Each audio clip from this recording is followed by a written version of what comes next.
What's up, everybody? Welcome back to Tackle Tip Tuesday. For anybody new, I am Matt Luna, and this is my weekly tackle tip that I put out on YouTube on Tuesdays. And today is going to help you land a lot more fish. It's a little minor hooking method that I've used recently in a recent trip out. I ran into a situation where I needed to use a small hook on a small bait, but there was thickness to it, so I did a little bit of a trick that was going to enable me to still get a good hook penetration into those fish once I got a bite. So the bait that I was using was this brand new wave worm from Dual Molds. I was throwing it in a green pumpkin color, but this is a real small bait. This thing is 3.8 inches long, so it's not even a 4-inch bait, but it has some thickness to it. So I was running into an issue is I needed to Texas rig it because where I fish, if I nose hook this bait, I'm gonna get hung up a lot. And these baits are really made to nose hook. And I didn't want to use too big of a hook because then I was going to start impacting the amount of action I was going to get out of the bait. So I ran into a situation where I needed a small hook, where I didn't have a big wide gap or anything like that, but I still needed to Texas rig it. I couldn't get away with nose hooking, so what was I going to do in that situation? For the size of that bait, I really think going with a #1 owner cover shot hook, which is what I was using, was the right size hook for that particular bait. But that gap in that hook is very small. I mean, it is a #1 hook, so it is a small gap. It's a small hook, but I think it's perfect for this size bait. So what I did is I skin hooked this bait, and I'm going to show you how I did that right now. Now, for the sake of the video, I'm going to be using this spinner bait hook. This is not the same hook that I was using, but for the video, I needed a bigger hook in order to really show you. But the owner cover shot hook has a little keeper up on the shank of the hook right here that's going to enable you to keep this bait on. But for the video, I wanted a bigger hook so that way it would show through a little bit better. So when I Texas rig this bait, I'm still just going to go down through the nose, and I'm going to come out the hook just like so.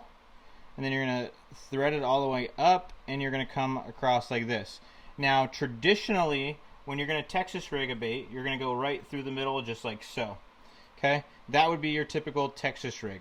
This hook would be perfect because it has a wide gap and everything, and this is definitely going to be able to penetrate through all that plastic and get a good hook in that fish. But there's going to be situations like I was in the other day where I need to skin hook a bait.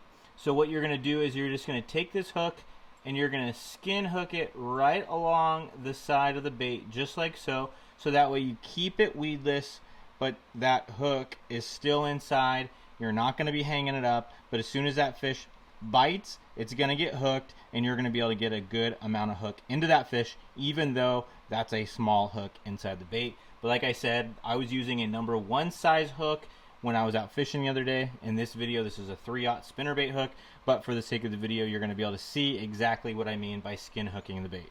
That little trick right there is going to put more fish in your boat. You're going to be able to downsize your hook. Now, one thing you need to keep in mind is if you run straight fluorocarbon or something like that and you do skin hook a bait, you're going to get some line twist potentially because it's going to cause that bait to spiral a little bit, having it hooked on the side of the worm like that. But in those situations where you have a thick bait, need a small hook, doing that skin hooking method is going to enable you to get away with having that smaller hook. And there's just times where you need to have a smaller hook in a bait in order to get a bite because you need that specific action. I've had situations where I wanted to use a bigger hook, and I put that bigger hook in there, didn't get bit, downsized the hook, started getting bit. It's all about the action of the bait. So sometimes you're definitely going to need that smaller hook. If you run into one of those situations where that hook gap isn't going to be big enough for that plastic that you're using, try that skin hook method. I guarantee you it's going to catch more fish. You're going to get more hooks into those fish, and you're not going to be losing as many on the way to the boat, to the shore.